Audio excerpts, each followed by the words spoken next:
right, it's a big one. Last night, Prime Minister Benjamin Netanyahu pulled back the curtain on Israeli military operations that we were never supposed to know about. Standing at the JNS Summit, he shared, for the very first time publicly, details of missions that had been kept highly classified at the highest of levels.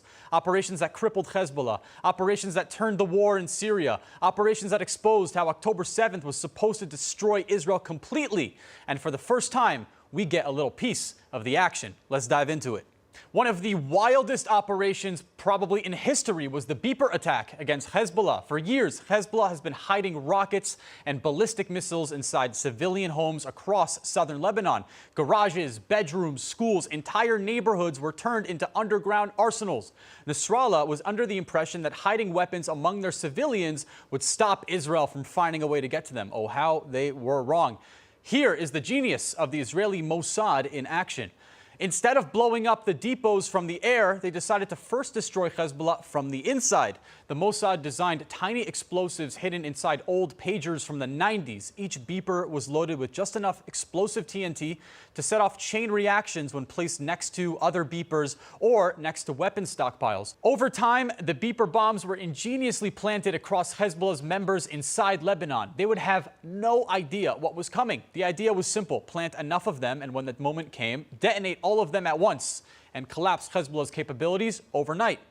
But Bibi at the speech said he was skeptical. He was like, is this really going to work? He asked the Mossad. So in true Israeli fashion, they handed him a beeper in his office, and he threw it hard at the wooden cabinet next to him. It exploded, leaving a dent in the woodwork.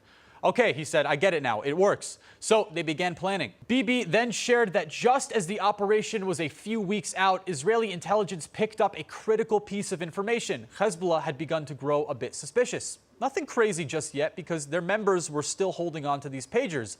But Hezbollah decided to be careful and sent a few pagers to Iran for analysis. Now, if Iran figured out that these pagers were really tiny bombs, the entire Mossad plan would be exposed. The opportunity, which took God knows how long to plan and implement, could be lost forever. Can you imagine how difficult it is to end up in a situation where all of your sworn enemies are carrying your explosives in their pocket? Netanyahu, worried that the operation would be lost if they didn't act immediately, ordered that the operation launch early, before Iran could scan the devices and ruin everything. Within hours, Israel activated the strike. Israeli cyber teams hijacked Lebanese TV and radio stations. They broadcasted evacuation warnings directly into Hezbollah towns, telling civilians to leave immediately. Now, most civilians didn't know why, but many listened. This is the power that Israel has, even in Lebanon. And then, across southern Lebanon, the pagers were triggered. One by one, hundreds of Hezbollah members fell. Some were killed, others lost hands, arms, eyes. But Israel wasn't done yet. Simultaneously, they struck 90% of Hezbollah's weapons caches. Within 6 to 7 hours, Hezbollah was done. Entire blocks exploded. Missile arsenals that had been built up for over decades with Iranian funding were destroyed in one day. Without sending in ground troops, without launching a major air war, and without triggering mass civilian casualties. But what about Nasrallah? Another interesting fact. Until right before the attack, Bibi revealed that Israel had made a very interesting error. They thought Iran was the one pulling the strings in Lebanon. However, an 80-page data report revealed that Nasrallah had a lot more influence than previously thought. So Israel made the decision to take him out as well. Now, the craziest part that Netanyahu revealed: October 7th was never supposed to happen the way it did. There was a much bigger plan, and Hamas, in their terrorist arrogance, blew it for all the other terrorists. It was supposed to be a party, not a solo job. Hamas and Hezbollah were meant to launch a coordinated, simultaneous assault. Gaza would attack from the south, Hezbollah would attack from the north, ballistic missiles would rain down from Lebanon, from Syria, and maybe even Iraq. The goal was to overwhelm Israel on every single front and erase the country in one historic blow, once and for all. But the God of Israel, he said no.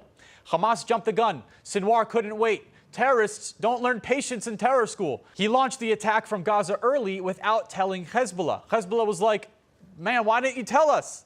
Hamas threw off the whole plan. Hezbollah wasn't ready yet. Iran wasn't ready yet. Instead of a synchronized two-front invasion, Israel was hit from Gaza alone. And even though October 7th was horrific, and we can never downplay the devastation of that day, it was only a fraction of what had been intended. Safe to say, God protected Israel as he always does.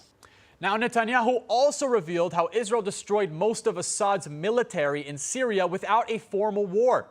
During Syria's civil war, Assad was only able to survive because of Hezbollah. Every time Assad needed help, Nasrallah sent thousands of fighters to Syria to back up Assad.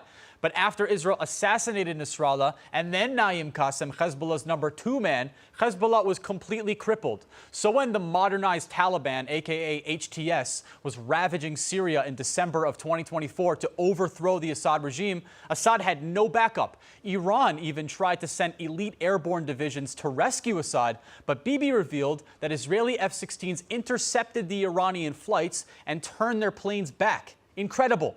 With no reinforcements and Assad gone, Israel then launched a covert air campaign that destroyed 90% of Assad's army's weapon stockpiles. Tanks, ammunition, missiles, gone. Israel then seized new strategic positions on Mount Hermon, securing the high ground and even better positioning all around. Simply amazing. Israel gained better position, a weakened enemy, and now Jolani even says that peace with Israel isn't off the table. Isn't it nice to be a fly on the wall in Bibi's covert security world? Now, to finish it off with a bit of news, because this is a news show, a brutal potential stabbing attack was thwarted on the Israeli light rail in Jerusalem. Police filed an indictment against a 30-year-old resident of the Shuafat refugee camp in East Jerusalem. He was found wandering around the train holding a knife, making very strange eye contact with passengers and eyeing down the security guards' weapons. During the search, the officer found a reading passage from the jihad book in the suspect's pocket. When asked by the officer why he had a knife on him, he admitted that he planned to carry out a stabbing attack against Jews. The hand of God protects Israel again. So there you have it.